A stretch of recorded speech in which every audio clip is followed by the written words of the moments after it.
Bismillahirrahmanirrahim. Assalamualaikum warahmatullahi wabarakatuh. Alhamdulillah wassalatu wassalamu ala Rasulillah Muhammad ibn Abdullah wa ala alihi wa sahbihi wa man walah wa ba'd. Faya ibadallah usi nafsi wa iyyakum bitaqwallah faqad fazal muttaqun fala tamutunna illa wa antum muslimun. Faqala ta'ala Ya ayyuhalladzina amanu taqullaha haqqa tuqatih wa la tamutunna illa wa antum muslimun. Keluargaku sekalian yang terhimpun di dalam Pertagas, Pertamina Gas, kita mengawali dengan bermohon kepada Allah semoga siapapun yang berada di ruangan ini atau terhubung dalam kajian ini, semoga senantiasa dijaga, diberkahi dan dilindungi dalam kebaikan oleh Allah Subhanahu wa taala. Kita doakan yang bertugas di luar kota. Tadi saya dengar info juga Pak Direktur sedang di Semarang. Semoga giatnya dimudahkan oleh Allah dan semoga diberikan keberkahan. Ada satu bagian yang penting amanat Nabi di hadis Muslim pada satu sifat kepemimpinan. Bahwa di antara sifat pemimpin dan yang dipimpin itu harus selalu membangun kekompakan dengan nilai cinta dan doa. Ini yang sering dilupakan. Nabi pernah menyampaikan dan penyampaian ini, hadis ini didokumentasikan oleh Imam Muslim dalam satu kalimat yang singkat, padat tapi mengikat. Khiyaru a'immatikum man tuhibbunahu wa yuhibbunakum. Pemimpin yang baik itu adalah pemimpin yang kalian mencintainya dan ia pun mencintai kalian. Nah, membangun cinta itu salah satu jembatannya dengan doa. Oleh karena itu, di antara doa yang dianjurkan saat Anda memulai pekerjaan, itu bukan hanya untuk pribadi, lancarkan pekerjaan saya. Tapi juga sehatkan pimpinan saya, pimpinan mendoakan sehatkan anggota saya, sehingga semua itu melahirkan sifat harmoni yang memberikan kenyamanan dan kebahagiaan dalam bertugas. Nah, izinkan saya mengawali dengan itu dulu, karena itu di antara sunnah yang seringkali terlupakan. Sehingga bekerja itu lebih banyak dilakukan dengan tekanan menyelesaikan tugas dibandingkan dengan rasa cinta untuk bisa memberikan nilai ibadah di dalamnya. Yang kedua, semoga sholat kita diterima oleh Allah Subhanahu wa taala. Nah, yang kedua ini tidak cukup dengan amin. Kita harus tahu dulu standar penerimaan itu seperti apa. Dan yang kedua, kenapa harus sholat? Ini poin pokoknya. Mengapa sih umat Islam itu cukup hanya misalnya dengan bersyahadat saja dipandang sudah berislam, lalu berbuat baik? Kenapa mesti ada sholat? Kenapa bahkan yang pokok sampai 5 waktunya? Dan jumlah rakaatnya pun diatur sedemikian rupa sampai teknisnya pun dijelaskan dengan rinci. Saking rincinya, bila ada yang menyimpang dari rincian itu, maka dianggap sholatnya tidak sah dan mesti diulang. Shallu kama ra'aitumuni usolli. Sholatlah kalian seperti kalian persis melihat aku menunaikan sholat. Dan dalam sholat inilah kemudian ada sanad yang tersambung secara ketat sampai-sampai dalam hadis Muslim nomor hadis 397. Demikian di Al-Bukhari juga diabadikan di nomor hadis 757 oleh sahabat Abu Hurairah. Sanadnya tersambung kepada Khalad bin Rafi Az-Zuraiqi, seorang yang sholat di samping Nabi tapi bermasalah sholatnya. Lalu Nabi meminta beliau untuk mengulangi sholatnya. Sampai 3 kali peristiwa itu hingga beliau berkata, Ya Rasulullah au kama qala Alimni ma uhsinu ghairah. Ya Rasulullah, tolong ajarkan kepadaku karena aku tak punya pengetahuan lebih dibandingkan dari apa yang telah aku kerjakan. Nah, dari dasar ini melahirkan satu pertanyaan kritis ya, dan juga perlu argumentasi yang kuat secara syariah mengapa kita menunaikan ibadah salat. Baik teman-teman sekalian, karena waktu kita sangat padat ya, kita manfaatkan sebaik-baiknya. Saya mohon izin kajian kita akan lebih fokus kepada inti materi sehingga manfaatnya lebih banyak kita dapatkan. Salat satu-satunya amalan di dalam Islam yang mencakup 4 bagian pokok dalam beragama. Jadi ketika seseorang menetapkan dirinya beragama dan ciri satu nilai agama itu bernilai benar, ya, dalam nanti kalau kita mau komparasikan atau kita riset, itu ciri pokoknya ada 4. Satu, ada aspek namanya aspek keyakinan, ya, tauhid atau akidah. Nggak mungkin kan beragama kalau nggak yakin. Ya, karena itu pasal 29 ayat kedua itu mengandung nilai keyakinan. Negara menjamin kemerdekaan tiap-tiap penduduk untuk memeluk agamanya masing-masing dan beribadah menurut agama dan kepercayaannya itu. Ya, jadi nggak mungkin kita bisa menghasilkan nilai kepercayaan dan ibadah kalau tidak ada unsur keyakinan. Atau bahasa kitanya disebut dengan iman. Ya, iman itu nanti juga dipaku dalam setiap nilai kebangsaan di konteks Negara Kesatuan Republik Indonesia. Ini yang paling membahagiakan.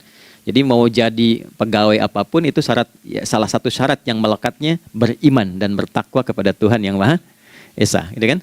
Ya, kemarin saya di BPK itu ada 11 bab Romawi, 40 pasal. Ya, di bab yang keempat pasal 13 tentang pemberhentian dan pengangkatan itu ada 11 poin A sampai K. Di poin B yang keduanya syarat menjadi bagian dari anggota BPK itu beriman dan bertakwa kepada Tuhan Yang Maha Esa. Baik, di Undang-Undang Pendidikan Sisdiknas nomor 20 tahun 2003 itu kalau kita baca dari poin menimbang ada 4, di poin B-nya saja sudah ada iman. Ya, Undang-Undang Dasar 1945 mengamanatkan pemerintah mengusahakan satu sistem pendidikan ya nasional yang meningkatkan keimanan dan ketakwaan pada Tuhan Yang Maha Esa serta akhlak mulia, baru mencerdaskan kehidupan bangsa. Ya, secara singkat, satu, agama dianggap benar kalau ada doktrin keimanan, ada akidah, ada tauhidnya. Yang kedua, ada ibadahnya. Ya, sebagai pembuktian kita beriman, buktinya apa? Ya kan? Saya beriman kepada Tuhan, kita tetapkan, misalnya Allah. Apa pembuktian keberimanan kita kepada Allah?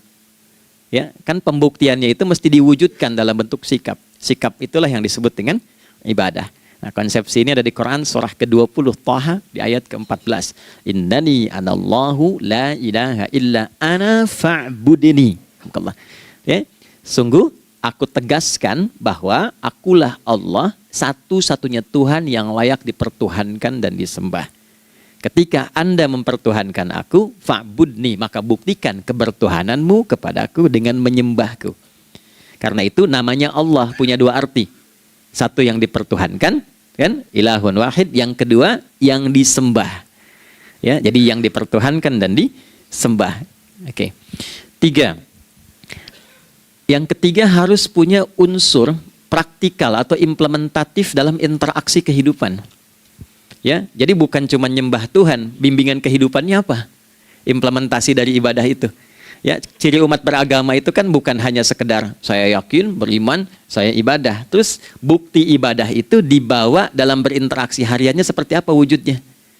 Ya, makanya ketika dulu orang itu jujur, orang itu bangga dengan kejujurannya bukan sebagai orang jujur, tapi sebagai muslim. Jadi ketika ditanya, kenapa Anda jujur? Karena saya muslim. Ketika ada seorang penggembala di Sahara yang sangat gersang, diuji oleh Umar bin Khattab, ingin diambil kambingnya, kan kisahnya viral kan? Baik ya? Oh, tapi ini bukan punya saya. Bilang aja pada tuan Anda, kalau kambingnya hilang satu dimakan serigala. Lantas di mana Allah? Jawaban itu yang menggetarkan kepada jiwa. Jadi kebenaran yang diungkap dengan sikap kejujuran itu implementasi nilai beragama. Nah, jadi praktek ibadah ada di muamalah. Oke, satu akidah. Akidah dibuktikan lewat ibadah, ibadah diimplementasikan dalam muamalah. Itulah sebabnya nanti seluruh bagian tubuh kita ketika digunakan untuk bersifat dan bersikap, itu ada tuntunan iman di dalamnya. Oke? Misal, saya tanya begini ya, ini mukaddimah ya, kita belum mulai nih. Saya tanya gini, apa fungsi mata? Tuh kan, sudah keliru kan? Nah, kalau hanya melihat, hewan juga melihat. Ya? Coba kambing melihat, ya kan? Elang melihat. Lalu apa bedanya fungsi mata kita dengan mata hewan? Ternyata ketika kita meriset ayat-ayat Al-Quran terkait dengan fungsi tubuh kita, itu rata-rata dibuka dengan iman dulu. Quran surah 24, surah Cahaya, ayat 30 untuk laki-laki, 31 untuk perempuan. Qul lil mu'minin, ya Muhammad katakan, viralkan pada pria-pria yang menyatakan dirinya telah beriman. Yaghuddu min absarihim, gunakan pandangannya itu yang dibimbing oleh imannya untuk melihat yang baik saja menurut standar imannya. Jadi kalau menurut imannya tak baik, nggak boleh dilihat. Karena itu ketika Anda sudah mengatakan asyhadu an la ilaha illallah, asyhadu anna Muhammad Rasulullah, kalimat itu dari lisan turun ke hati, Itu jadi cahaya ke bagian tubuh kita. Makanya ketika Anda melihat, itu ada cara pandang tertentu yang dibimbing iman. Standarnya beda dengan tanpa iman. Kalau nggak ada iman, semua mungkin terlihat. Tapi ketika ada iman, hati kecil Anda akan bicara, ini nggak baik. Palingkan. Nah, memalingkan dari yang tak baik menurut iman, itu namanya ghaddul basar. Oke? Perempuan juga begitu, setara. Wa kullil mu'minati yaghdudna min absarihinna. Dan katakan pada setiap perempuan yang menyatakan dia beriman, maka gunakan pandangan itu dengan bimbingan imannya. Ketika tak baik menurut imannya, palingkan. Ya, Anda lihat kajian di YouTube, terus ada iklan kan? Nah, terus menurut standar iman nggak bagus, itu otomatis akan nggak suka itu. Ya, pasti dipalingkan. Ya. Anda kalau naik pesawat ya, tugas keluar tuh, pertagas tugas keluar. Kalau pramugari lagi demo tuh yang dilihat pramugarinya apa demonya tuh. Nah, iman itu akan bekerja di situ tuh. Ya, palingkan tuh. Nah, sama dari mata turun ke, jangan langsung ke hati aja, ke lisan dulu kan. Ya, ke mulut kan. Itu mulut tuh ketika digunakan fungsinya, imannya disebut dulu. Ya, Quran surah 49 ayat 11 misalnya. Ya ayyuhalladzina amanu, imannya dulu. La yaskhar qaumin qaum. Ayat 12-nya la yaghtab ba'dukum ba'dha. Hai orang-orang yang telah menyatakan beriman. Kalau pakai alladzina disebutkan 1080 kali dalam Al-Quran, itu kalimatnya diksinya singkat, padat, mencakup semua tanpa sekat. Oke, jadi kalau laki-laki, perempuan, tua, muda, besar, kecil, beda strata, duniawi, itu semua tercakup di dalamnya. Hei semua yang telah menyatakan beriman, gunakan imanmu untuk membimbing lisanmu bertutur. Kalau masih merasa punya iman, jangan gunakan lisan untuk mencela merendahkan orang. Untuk bergibah, membuat hoax. Didetilkan oleh Nabi kalimatnya jelas. Man kana yu'minu billahi wal yaumil akhir falyakul khaira aw liyasmut. Siapapun. Nah, dari alladzina ketika dirinci pakai man. Ya, man itu bentuk tunggal, ya, personal, tapi maknanya general. Jadi kalau Anda, saya, kita baca ayat atau hadis ada man, posisikan Nabi sedang bicara ke kita. Ya, hei Adi Hidayat, posisikan Nabi bilang gitu tuh. Kalau engkau merasa beriman sama Allah dan yakin dihisab di hari kiamat, jaga lisanmu. Katakan yang baik dengan bimbingan imanmu, tak mampu engkau diam. Jadi cukuplah suami istri itu menggunakan satu hadis ini, pasti sakinah itu muncul dalam kehidupan rumah tangganya. Ya, itulah sebabnya kenapa sakinah didahulukan dibanding mawaddah. Hati-hati ya, Mbak, walaupun namanya sakinah nggak ada ini nggak akan datang tuh ketenangan tuh. Ya, ada yang tahu nggak rahasianya? Kenapa sakinah duluan dibanding mawaddah? Ya, 5 juta. Ya, waktu habis karena padat sekali.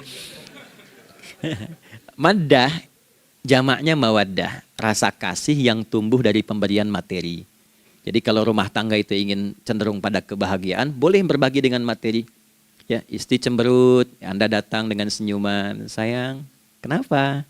Ya, ini emas 2 kilo, nah itu pasti sehat lagi tuh. Ya, itu mawaddah.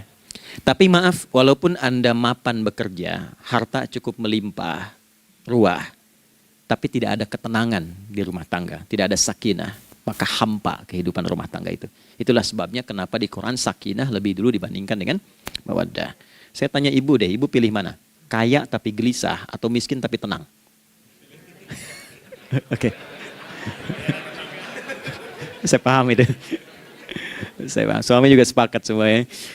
Artinya apa? Kita nggak bisa menghilangkan unsur ketenangan. Oke, itu hanya pembuktian argumentatif ya. Supaya kajiannya lebih kepada argumen. Jadi ada akidah terkorelasi dengan ibadah, implementasinya di aspek muamalah. Nah, nanti cara bermuamalahnya diatur lewat akhlak namanya. Bagaimana bermuamalah yang baik? Kan Anda, maaf ya, berekspresi kepada pimpinan dengan kawan kan berbeda. Oke, kepada orang tua dengan anak kan lain. Nah, yang mengatur interaksi kita sehingga terjalin harmoni yang baik, itulah yang disebut dengan akhlak. Nah, 4 poin inilah yang menjadi inti dakwah Nabi SAW ketika diutus oleh Allah Subhanahu wa ta'ala. Memastikan 4 ini bisa optimal kita lakukan dalam kehidupan. Bonusnya yang kelima, selalu meningkatkan inovasi sehingga selalu mendapatkan hal baru dalam kehidupan.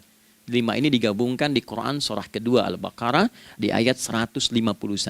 Kama arsalna fikum rasulam minkum yatslu alaikum ayatina. 1. Oke, wa yuzakkikum 2, akhlak, wa yu'allimukumul kitaba 3, wal hikmah 4, 5, wa yu'allimukum ma lam takunu ta'lamun. Kelima-limanya ini digambarkanlah dalam bentuk ibadah yang melatih kita sebagai pondasi awal menuju dan memantapkan 5 hal ini, yaitu sholat. Itulah sebabnya kenapa sholat yang pokok dilakukan 5 waktu dalam sehari untuk mewujudkan 5 hal ini dalam kehidupan, dan satu-satunya ibadah yang mengumpulkan 5 aspek ini dalam prakteknya hanya sholat. Hanya sholat. Oke, mari kita detilkan, kita rinci, dan di sini kita akan mulai kajian kita. Yang tadi mukadimah ya. Baik, kita punya 30 menit. Wah, padat sekali. Bismillahirrahmanirrahim. 1. Sholat adalah perwujudan iman seorang hamba. Karena itulah kalimat sholat pertama kali disebutkan dalam Al-Quran, itu letaknya setelah kalimat iman. Al-Baqarah ayat 3, alladzina yu'minuna bil ghaibi wa yuqimunas sholat. Orang-orang yang telah menyatakan beriman dan konsisten menjaga imannya. Beda alladzina amanu dengan yu'minun. Amanu telah beriman. Tapi kalau dia komitmen dan konsisten terus menjaga imannya sampai saat dia berpulang pada Tuhannya, maka berubah nanti bentuknya kalau di bahasa Arab jadi mudhari'. Kalau di bahasa Inggris kan tuh punya 3 arti, present, continuous, and future. Jadi kalaupun sekarang terus berlangsung sampai masa depan pun saya tetap akan beriman. Nah, pembuktian untuk menjaga iman itu pembuktian utamanya pada sholat. Itulah sebabnya satu-satunya amal ibadah dari rukun Islam yang 5 itu, ya, satu-satunya amal ibadah yang disebut iman dalam Al-Quran hanya salat. Teman-teman boleh buka Quran surah kedua Al-Baqarah di ayat 143. Ya, di pertengahan ke ujung ayatnya. Saya percepat. Wa ma kana Allahu liyudhi'a imanakum. Dan Allah nggak akan pernah menyia-nyiakan salat seseorang yang dikerjakan karena imannya. Ayat ini turun, ketika ada terjadi pergantian arah kiblat dari yang tadinya semula ke Masjidil Aqsa, lalu berputar 180 derajat, beralih ke Masjidil Haram. Nabi sedang berada di luar Madinah. Madinah tempo dulu wilayahnya nggak seluas cakupan sekarang. Oke, kalau diilustrasikan area sekitaran Masjid Nabawi sekarang itulah Madinah lah. Di luar itu sudah di luarnya. Nah, Nabi sedang sholat, riwayatnya banyak menyebutkan ada yang mengatakan zuhur, ada asar, ada maghrib. Di pertengahan itu turunlah Al-Baqarah ayat 144. Qad nara taqalluba wajhika fis sama' falanuwalliyannaka qiblatan tardaha fawalli wajhaka syatral masjidil haram. Maka berputarlah dengan turunnya ayat ini 180 derajat menghadap ke arah Masjid Al-Haram. Problemnya adalah ketika Nabi dan pengiring beliau kembali ke Madinah, area Masjid Nabawi, kan nggak semua masyarakat ikut. Maka virallah informasi itu bahwa kiblat telah beralih ke kiblat awal, yaitu Ka'bah Al-Musyarrafah. Maka penduduk panik pada saat itu. Status sholat kami yang tadi dikerjakan bagaimana? Karena sudah nggak bisa diulang, sudah pindah waktu. Maka turunlah kemudian firman Allah yang Al-Baqarah 143 itu, wa ma kana Allahu liyudhi'a imanakum. Karena engkau mengerjakan sholat itu dengan imanmu, maka Allah nggak menyia-nyiakan imanmu itu. Maksudnya apa? Walaupun arah kiblatnya tidak tahu mengarah kepada sisi yang belum berubah, tetap dihitung pahalanya sempurna karena imannya. Gitu. Nah, ini nanti yang menjadi landasan turunnya Al-Baqarah ayat 115.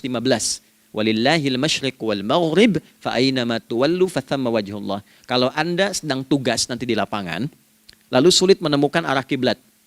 Aplikasi susah karena sinyal nggak masuk misalnya. Oke, kemudian juga matahari agak remang-remang sehingga sulit untuk terlihat patokannya. Maka dengan keyakinan, dengan iman itu, menghadaplah ke arah yang kita yakini, maka berlakulah Al-Baqarah 115. Di saat itu diterima amal ibadah kita sama dengan yang menghadap kiblat dengan dasar imannya. Oke, nah pengertian terbaliknya, mafhum mukhalafahnya, maka Nabi mengatakan, al-farqu bainal mu'min wal kafir tarkus salah. Beda antara orang yang beriman dengan yang belum beriman adalah pada sholatnya. Jadi kalau ada orang mengatakan sudah beriman dan tidak menunaikan sholat, ini artinya keimanannya belum diakui sepenuhnya oleh Allah Subhanahu wa Ta'ala. Jelas ya? Halo, kenapa sedih begini? Maaf, saya terlalu cepat nggak? Enggak ya, baik. Jadi dalam poin ini penting pembedanya di sholat. Itulah sebabnya kenapa dari kecil kan, usia sekian, dari mulai 3 ke arah 7 tahun contohkan. Ya, orang tuanya sholat bentangkan sejadah. Kalau bisa, kalau anak sudah mulai suka tuh kasih model sejadah yang anak-anak sukai bentuknya. Ya, dulu ada anak saya senang model mobilan, saya tidak sebutkan supaya tidak endorse gitu ya. Dikasih sejadah dengan pola itu, dia senang tuh ikutin. Kita nggak minta sholat, dia datang sendiri. Ya, nanti setelah mulai 7 tahun kan baru diajarkan dengan baik, diajak ke masjid kalau yang laki-laki. Demikian seterusnya. Ya, mengapa dari awal dituntun seperti itu? Untuk memberikan sebuah penguat bahwa penjagaan iman dimulai dari sejak dini. Ya, tapi di Indonesia saya perhatikan kelasnya sudah advance. Ya, TK sudah manasik gitu. Okay. Itu satu ya. Karena nanti kalau Nabi bilang begitu artinya akan terjadi orang mengatakan beriman tapi tidak sholat. Ya, makanya keras dari awal Nabi katakan bahwa pembeda antara orang yang beriman dengan yang baru klaim beriman itu pada sholatnya. Ya, pada sholatnya. Mengerjakan sholat maka sah status imannya, tidak menunaikan sholat maka bermasalah imannya. Itu poin yang pertama. Yang kedua teman-teman sekalian, ibadah. Kita lanjut ya. Sholat adalah bagian pokok terpenting dari ibadah. Nah, di sini kita akan mulai membuka sedikit rahasia terkait dengan aspek ibadah ini. Teman-teman sekalian, ternyata sholat ini ketika oleh Allah diturunkan dalam Al-Quran, dalam konteks penunaian ibadah, bukan berarti hanya mengkoneksikan atau mengkorelasikan hubungannya dengan iman saja, bukan. Karena saya beriman, saya buktikan ibadah nyembah Allah lewat sholat. Dalilnya Quran surah ke-20 ayat 14. Innani anallah la ilaha illa ana. Aku tegaskan akulah Allah, nggak ada Tuhan yang layak dipertuhankan dan disembah kecuali saya. Fa'budni, kalau Anda telah menyatakan beriman padaku, buktikan keberimananmu dengan menyembah saya dalam ibadah. Bentuknya bagaimana ya Allah? Teruskan ayatnya. Wa aqimis sholata. Tunaikan sholat sebagai bukti ibadah. Itu li dzikri, sebagai zikir kepadaku. Jadi korelasi antara ibadah dengan iman, sudah kita sebutkan dalilnya. Sekarang ibadahnya tersendiri ketika ditunaikan, apa manfaat dari ibadah itu? Mengapa mesti ada 5 waktu? Dan apa turunan manfaatnya dalam kehidupan kita? Kalau kita mengerjakan itu, dampaknya kepada kehidupan kita apa? Nah, inilah indahnya di dalam Islam, dijelaskan dalilnya, diberikan contohnya, diberikan alasannya, dan yang paling indah, diberikan penjelasan dengan detail tentang manfaat-manfaatnya. Ini tidak ditemukan di dalam konsep keyakinan manapun. Kalau teman-teman boleh mau riset silahkan. Ada nggak satu keyakinan agama tertentu yang dari ibadahnya tuh diatur? Cara memulainya, bacaannya, detailnya, manfaatnya, waktunya, sampai dengan hasilnya, sampai kiamatnya. Ini menunjukkan bukan karya manusia. Bukan karya manusia. Kalau karya manusia setiap orang bisa buat itu. Ya, ketika ini menunjukkan bukan karya manusia, maka pertanyaannya dengan cara apa lagi Allah memberikan pembuktian pada kita bahwa Ia Tuhan yang hak yang harus kita sembah. Nah, kalau sudah paham, mari kita rincikan turunan tentang sholat ini. Kita mulai satu-satu teman-teman sekalian dari waktu sholat. Seperti kita ketahui waktu sholat ada 5. Tapi yang sering kita dapati dari yang 5 ini tidak semua orang mengetahui tentang makna dari nama dan pembagian di waktu ini. Yuk kita mulai rincikan. Sholat yang pertama namanya apa? Gak usah khawatir menang gak dapat hadiah kalau benar. Salah juga keterlaluan. Oke, 1 subuh. Dia satu-satunya nama sholat yang punya 2 nama ya. Subuh dan fajar. Oke, Pak Fajar, Pak waktu sholat. 2, zuhur. 3, asar. 4, maghrib. 5, isya. Oke, rumus hitungannya 24, 4, 3, 4. Ya. Rumus bilangannya 24, 4, 3, 4. Kalau mau tanya nomor koneksi dengan Allah, 24, 4, 3, 4, 2 subuh, 4 zuhur, 4 asar, 3 maghrib, 4 isya. Oke, pertanyaannya, apa artinya nama itu? Selama ini jangan-jangan kita hanya tahu namanya, tapi tidak memahami maknanya. Itu poinnya. Oke, sekarang mari kita mulai. Izin saya tidak punya kemampuan untuk menuliskan, ya, karena memang saat ini terbatas, tapi kalau diperkenankan bisa kita coba uraikan sedikit. Baik. Ya, bismillah, jazakallah khair. Mohon fokus baik-baik karena waktunya tinggal 21 menit lagi.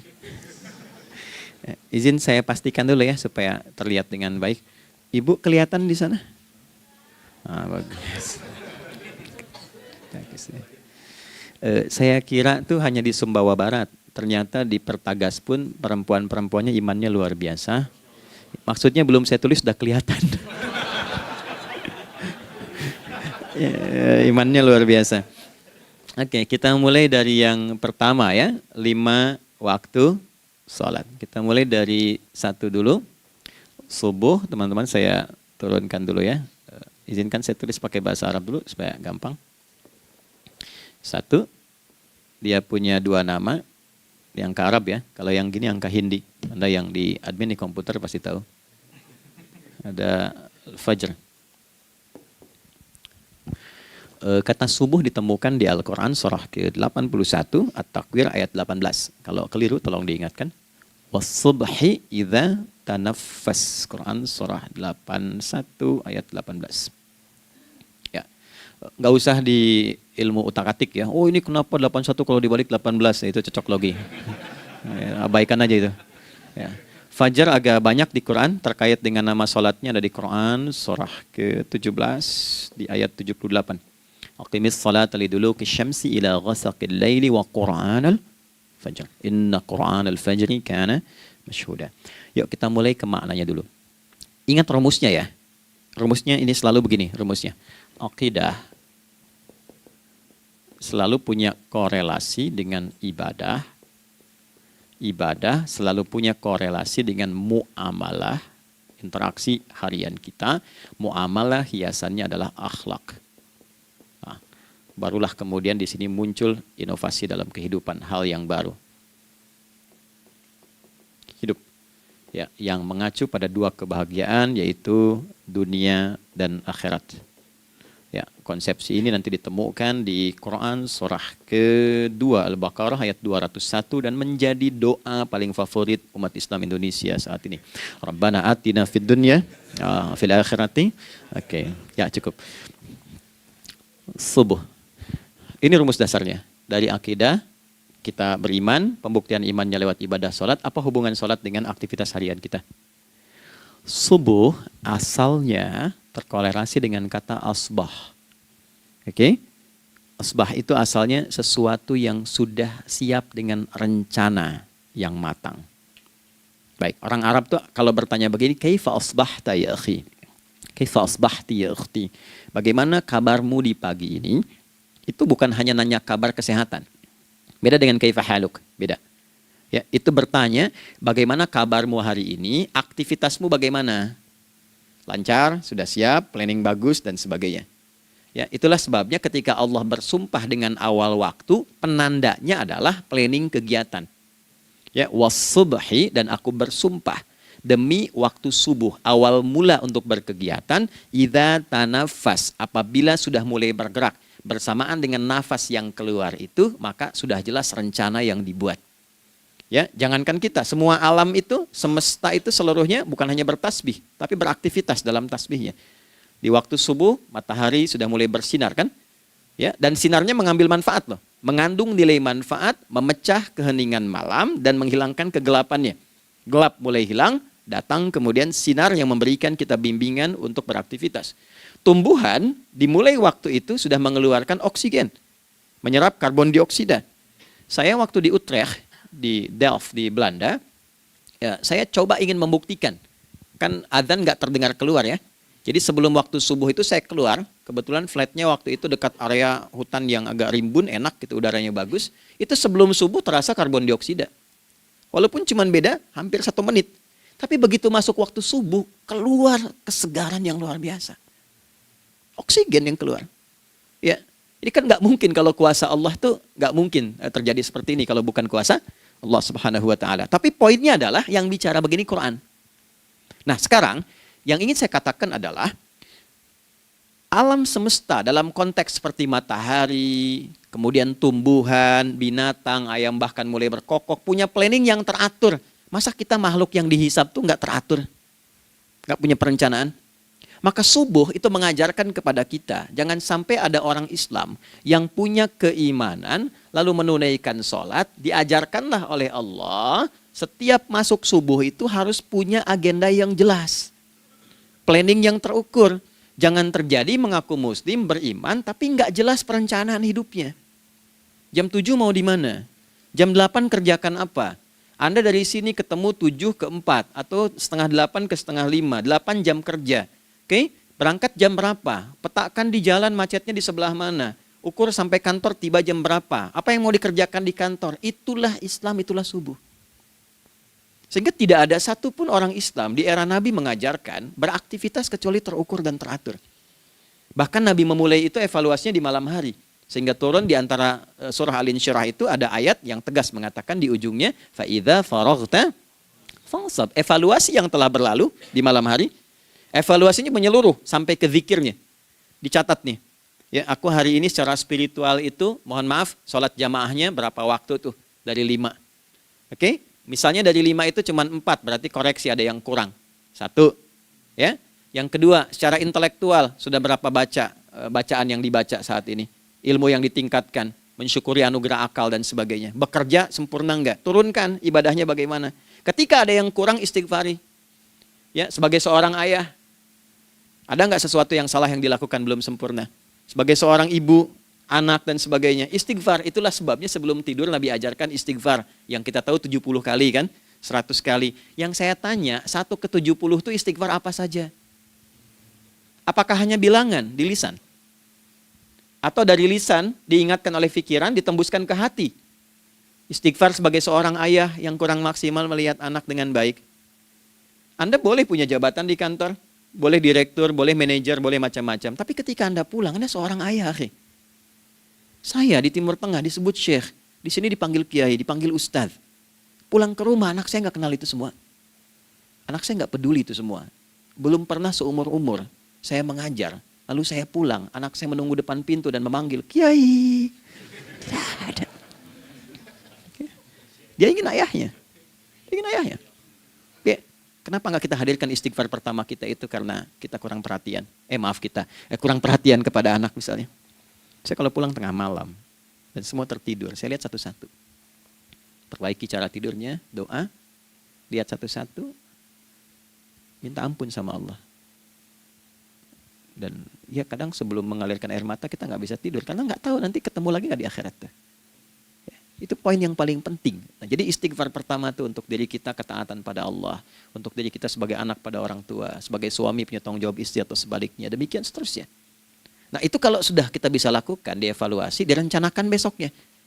Fa'idha faraghta fansab. Direncanakan lagi yang berikutnya, besok mau ngapain, tulis malam. Kalau kita biasakan begitu tidurnya enak. Karena nggak ada beban, damai hidupnya. Dengan teman damai kalau ada perselisihan sebelum tidur. Ya. Jadi nggak ada orang mengigau itu masalah-masalah kehidupan dunia yang belum tuntas. Ini dunia saat terjaga bermasalah, saat tidur pun masih bermasalah. Gara-gara kamu nih, kapan istirahatnya? Ya. Nah ketika kita bangun dari subuh itu, maka rencana yang sudah kita siapkan itu teman-teman sekalian, dibawa menghadap Allah supaya minta kemudahan, minta kelancaran, minta pendampingan, minta bimbingan. Itulah sebabnya kita dipanggil sholat di awal waktu. Supaya rencana yang sudah kita siapkan itu minta taufiknya, persetujuan dan perlindungan dari Allah. Inilah yang menjadikan rahasia umumnya para sahabat memulai berkegiatan sejak dari masjid. Teman-teman boleh riset deh hadis-hadis tentang sholatnya sahabat dan kaitannya dengan syuruk dan pekerjaan. Rata-rata memulai dari masjid. Mereka tungguin, evaluasi, begitu siap, syuruk, minta sama Allah, berangkat. Saya mau kasih satu rahasia ya. Boleh jadi ijazah tapi ini diantara kita aja ya. Anda boleh lakukan, berangkat ke masjid itu dengan baik. Terus minta misalnya, ya Allah, kau perintahkan aku untuk berikhtiar, sekarang aku lakukan. Kau perintahkan aku untuk merencanakan, sekarang aku ikhtiarkan. Mohon lindungi, mudahkan, dan berikan bimbingan terbaik untuk mendapatkan hal yang wajar, halal, baik, dan kau ridhoi. Anda berangkat. Pulang. Sebelum nyampe rumah, mampir dulu ke masjid. Masjid terdekat dari rumah aja. Sholat 2 rakaat, gitu. Ya, sholatnya bisa sholat wudhu, tahiyatul masjid, dan sebagainya. Setelah itu pulang. Doa dulu habis sholat. Ya Allah, aku telah berikhtiar seperti apa yang telah Engkau perintahkan. Sekarang aku memohon rizki darimu seperti apa yang telah Engkau janjikan. Kalau dengan semua ikhtiar ini belum cukup menurunkan rizki darimu, maka mohon tunjukkan padaku saat ini dengan cara apa lagi aku mesti berikhtiar. Oke? Silahkan Anda pulang dengan suasana itu ke rumah. Dan lihat apa yang terjadi. Rasakan bedanya, bedakan rasanya, dan pasti terasa bedanya. Gak ada kesan yang lain pada jiwa. Jadi yang dibawa ke rumah itu bukan aura kantor. Bukan aura jalan yang macet. Tapi ada ketenangan, kenyamanan, dan kenikmatan. Kalau teman-teman mau pakai sunnah sahabat ini dalam dunia pekerjaan, dan Anda lakukan coba sehari ini saja, rasanya pasti beda. Ya, ini bagian pertama. Nah, ketika kita ingin datang menghadap Allah, dan mulai membawa rencana kita, kan perlu isyaratnya kan, kapan dimulai? Gak bisa tiba-tiba saya bangun jam 3 langsung sholat subuh, kan tidak begitu. Ya kan? Mesti ada satu sinyal dulu, yang dari sinyal itu ada feedback pada diri kita untuk merespon, gitu kan? Nah, pancaran respon atas sesuatu yang memancar akibat satu hal yang terjadi, kalau di gaya itu kan kalau ada gaya gerak, gaya dorong kan? Ya, kalau nggak salah F1 sama dengan F2 kan? Nah, gaya gerak sama dengan gaya dorong. Geraknya dikit, bunyinya kecil kan? Kencang bunyinya, kencang. Terus ada F berbanding lurus dengan P, hukum Pascalnya. Gaya berbanding lurus dengan tekanan, kan? Semakin banyak gaya, semakin tertekan. Nah, respon yang muncul ketika ada satu misalnya gaya, tapi responnya sifatnya materi sifatnya. Ya, misal kalau Anda mau mengebor air, kan? Kemudian keluar terpancar tuh dari bawah itu keluar misalnya air. Nah, itu namanya infajar. Infajar. Dalilnya Quran surah kedua ayat 60. Wa idzistasqa Musa liqaumihi faqulna idrib bi'asakal hajar fanfajarat min husnata asyrata aina. Nabi Musa kata Allah itu kaummu 12 suku minta mata air. Dan enggak tanggung, setiap sukunya minta satu, katanya supaya enggak rebutan. Maka Allah firmankan, pukulkan tongkatmu yang kayu. Lihat diksinya detil sekali. Pukulkan tongkatmu yang kayu ke batu itu, maka batu itu akan terbelah dan mengeluarkan pancaran 12 mata air. Ya, tongkat kayu dipukulkan ke batu, batunya yang hancur. Karena Musa seorang nabi, gitu kan? Anda punya tongkat emas, pukulkan ke batu, maka keluar 12 air mata. Gitu kan? Nah ini, infajar. Kalau respon yang keluar itu respon buruk. Misal dalam nafsu, kan suka ada triggernya yang memancing respon, terus nafsu keluar kan? Ya, apa saja itu? Lihat gambar yang nggak bagus, nafsu keluar, itu kan? Lihat sendal bagus, nafsu keluar, macam-macam ya. Nah itu fujur namanya, fujur. Hurufnya masih sama, cuma bentuknya berbeda. Fa, jimnya masih ada waw, ada ra-nya, fujur. Quran surah 91 di ayat 7-10. Wa nafsi wa ma sawwaha fa'alhamaha fujuraha wa taqwaha. Fujur tembus ke nafas, nafas memerintahkan yang buruk disebut su. Nafas ketemu su jadi nafsu. Makanya nama lain fujur itu nafsu. Dalilnya Quran surah 12 ayat 53. Wa ma ubarni'u nafsi innan nafsa la'ammaratun bisu. Ya, la'ammaratun bisu'i illa ma rahima rabbi. Oke, nafas ketemu su. Teruskan. Tapi kalau pancarannya pada sifat yang baik. Oke? Membelah sesuatu yang gelap menjadi baik, terbuka, memancarkan respon panggilan yang baik, maka berubah katanya menjadi fajar. Oke? Matahari diperintahkan oleh Allah, diperintahkan membelah kegelapan malam. Keluarlah sinar pertamanya, disebutlah fajar. Kenapa? Karena ada respon kebaikan keluar darinya. Baik, perhatikan baik-baik. Quran surah kedua, ayat 187. Wa kulu washrabu hatta yatabayyana lakumul khaytul abyadu minal khaytil aswadi minal fajar. Itu untuk matahari. Kita lagi tidur enak-enak, sudah nyiapin rencana malam-malam. Tiba-tiba ada panggilan. Allahu Akbar, Allahu Akbar. Itulah tandanya hati kita mengkonfirmasi iman kita dalam diri kita. Cepat, sudah adzan. Pernah begitu? Nah, konfirmasi itulah dalam bahasa lain yang disebut dengan fajar namanya. Datang. Jadi waktunya matahari membelah disebut dengan fajar, konfirmasinya pun disebut dengan apa? fajar.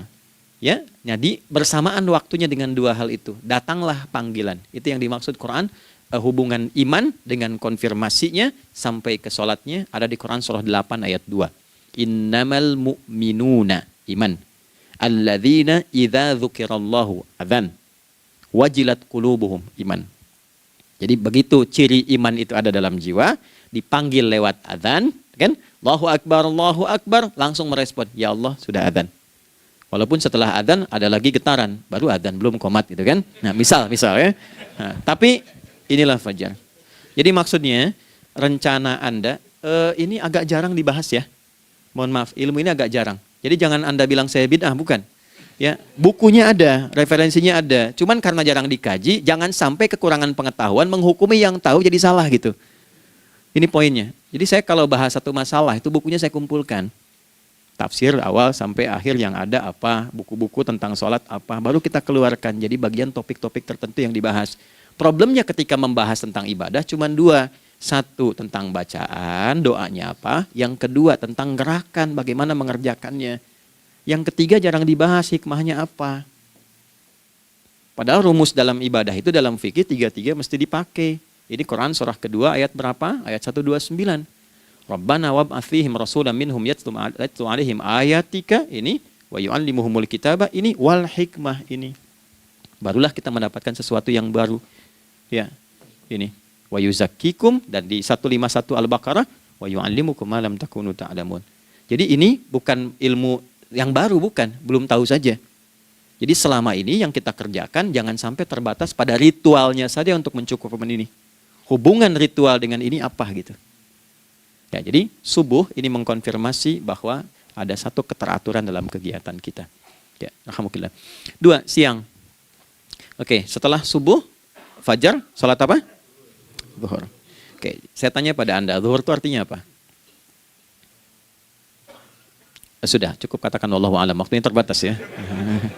Anda sahabat ditanya nggak tahu wallahu a'lam. Anda sahabat bukan, tabi'in bukan. Zuhur. Waktu tinggal 4 menit lagi.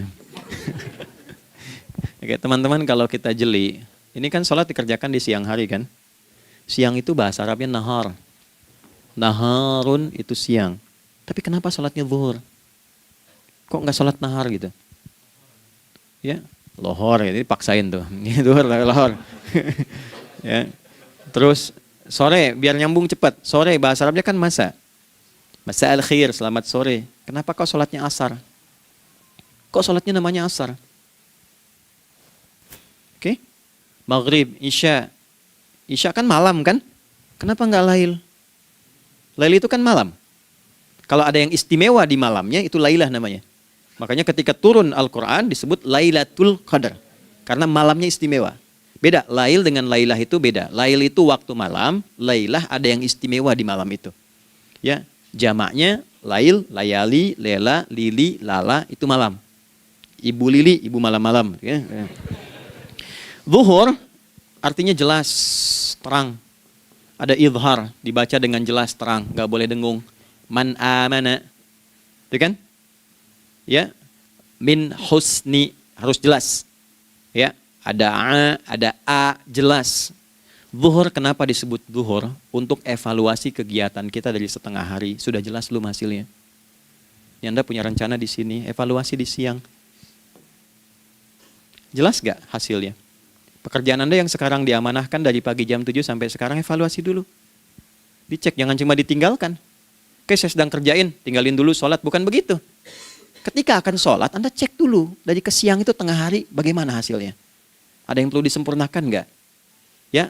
Ketika ide-idenya mulai mentok, ada yang belum selesai, datang dulu sholat, tenang lagi. Saat tenang itulah dirumuskan kembali pelan-pelan. Kan lumayan dari jam 12 sampai jam 1. Diisi dengan baik, dilihat. Itu baru dunia ini. Kan kita ngejar ini juga. Karena nanti ayat 200-nya, ada yang cuma ngejar ini. Wa minan nasi may yaqulu rabbana atina fid dunya. Bukan, kalau nggak hafal diam aja. Wa minan nasi may yaqulu rabbana atina fid dunya wa ma lahu fil akhirati min khalaq.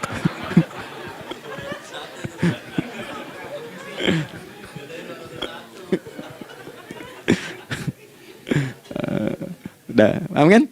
Dan di antara manusia ada yang fokusnya hanya dunia yang dikejar, sehingga nggak kebagian akhiratnya. Padahal dia tahu dia mau pulang. Yang lebih aneh lagi, pengen pulang surganya Firdaus dekat dengan Nabi. Tapi tiap hari kerjakan dunia, dunia lagi, berangkat gelap, pulang gelap, terus meninggal gelap juga. Ini kan repot. Nah, maka mesti investasi kan. Anda kalau tugas keluar kan, apalagi keluar negeri kan hukumnya beda. Bekalnya pun tidak sama. Anda tugas ke Amerika, mata uangnya sudah beda, hukumnya sudah beda. Terus pengen pindah ke alam barzah, pengen hukumnya sama dengan dunia, mustahil. Ya, makanya dimensinya beda, keadaannya tidak sama. Baju yang dipakai kan beda. Barang-barangnya nggak sama. Makanya disebut telah meninggal dunia, meninggalkan semua yang melekat pada dunia. Pindah ke alam lain, persiapan menuju titik akhir yang tidak ada ujungnya lagi. Nggak ada pembuka lagi. Jadi sudah ujung begini, nggak ada ruang lagi yang lain. Itu akhirat namanya. Makanya di sini cuma dua pilihannya.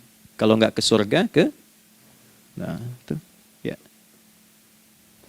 Apa investasi yang ada di sini? Maka siang itu dicek dulu. Pekerjaan jadi ibadah nggak? Tadi niatin ibadah nggak waktu berangkat dari rumah? Kan? Waktu ngetik, waktu ngerjain di kantor, jadi ibadah nggak? Kalau ibadah, Anda nggak mungkin berbuat kriminal. Anda nggak mungkin berbuat maksiat. Nggak mungkin nipu, nggak mungkin nyogok. Nggak mungkin korupsi. Kan lagi ibadah. Nggak mungkin curang. Kan lagi ibadah. Anta budallaha ka'annaka tarah. Anda itu mengerjakan segala hal sebagai ibadah, merasa diawasi Allah. Fa in lam takun tarah fa innahu yarak. Kalaupun Anda merasa nggak melihatnya, Anda yakin Anda dilihat. Itulah kerja pakai iman, maka ini di bawah akidahnya. Jangan ditinggalkan. Nah, inilah yang selama ini kita butuhkan. Ya. Inilah yang melahirkan nilai etik, makanya adanya dalam jiwa. Takwa itu kan dalam jiwa, melahirkan etos. Etos mendorong kepada logos, logos melahirkan patos. Kepantasan dalam bekerja. Jadi Anda sekuat apapun ilmunya, kalau nggak punya etos, itu rusak. Jadi tidak cukup akal sehat. Jiwa yang sehat itu lebih penting. Banyak orang akalnya, saya ingat, akal itu tidak memberikan perintah. Dia hanya merumuskan satu instruksi dalam jiwa supaya mudah dilakukan dan dieksekusi oleh fisik. Jadi akal yang sehat itu seberapa pandai ilmunya, seberapa cepat mengeksekusi perbuatan. Tapi kalau yang dieksekusi itu dari perintah nafsunya, masalah. Habis saja waktunya tuh. Ya. Ini gimana ini? Tolong jawab loh. Nah, teman-teman karena sudah habis waktu jam 1, kita baru zuhur ini. Nah, yang paling menarik itu gini, yang paling menarik kalau ada orang belum sadar sampai zuhur tentang akibat kehidupan ini, maka muncullah asar. Apa asar itu? Kenapa mesti disebut dengan asar? Dan apa manfaat istimewanya asar kepada jiwa kita? Itu di kesempatan lain kita akan bahas. Teman-teman, waktunya sudah habis ya. Saya menghargai Anda, kan tidak boleh juga saya ngajarkan tapi mengambil yang sesuatu yang tidak tepat ya. Kita buktikan keimanan kita dengan mengerjakan amanah pekerjaan di tempat ini dengan baik, waktu digunakan dengan baik. Kita saling mendoakan supaya semua kita dijaga oleh Allah Subhanahu wa taala. Maafkan saya, lain kesempatan kita berjumpa kembali untuk melanjutkan apa yang telah kita bahas hari ini. Mari kita berdoa, semoga doa kita diterima oleh Allah Subhanahu wa taala. اللهم تقبل منا إنك أنت السميع العليم وتب علينا إنك أنت التواب الرحيم نحمدك كما علمتنا أن نحمدك ونشكرك شكرا كما علمتنا أن نشكرك أنت المقدم وأنت المؤخر بيدك الخير إنك على كل شيء قدير. Ya Allah, kami memujimu seperti Engkau mengajarkan kami untuk memuji dan bersyukur atas segala nikmat-Mu seperti Engkau bimbing kami untuk mensyukuri segala nikmat-Mu. Allahumma salli wa sallim wa barik ala habibikal karim rasulikal mustafa al-amin sayyidina Muhammadin wa ala alihi wa sahbihi ajma'in. Ya Allah, anugerahkan kami kemampuan untuk terus bersalawat pada Rasulullah, sehingga dengan itu kami mendapatkan kemampuan yang baik untuk meneladani kemuliaan beliau dalam beraktivitas kehidupan. Rabbana la tada' lana fi maqamina hadza dhanban illa ghafartah. Ya Allah, jika ada pendosa hadir di ruangan ini atau terhubung dalam kajian ini, maka jangan biarkan ya Allah ia meninggalkan tempat ini dan kajian ini kecuali Engkau telah ampuni seluruh dosa-dosanya. Wala hamman illa farajtah. Ya Allah, jika ada satu di antara kami yang menghadiri kajian ini membawa kegelisahan, maka mohon tenangkan keadaan hatinya. Wala asiran illa yassartah. Jika ada yang sedang diliputi oleh kesulitan, maka mudahkan, ringankan dan hilangkan seluruh kesulitannya. Wala maridan illa syafaitah. Dan bila ada di antara kami yang diuji dengan penyakit, maka mohon angkat dan sembuhkan penyakitnya. Rabbana atina fid dunya hasanah wa fil akhirati hasanah wa qina adzabannar. Wa sallallahu ala sayyidina Muhammad wa ala alihi wa sahbihi ajma'in. Wa akhiru da'wana subhanakallahumma rabbana wa bihamdika nashhadu an la ilaha illa anta nastaghfiruka wa natubu ilaik. Walhamdulillahi rabbil alamin. Nasrun minallah, fathun qarib, wa basyir basyiril mu'minin. Terima kasih untuk semuanya. Mohon maaf kami langsung pamit. Assalamualaikum warahmatullahi wabarakatuh.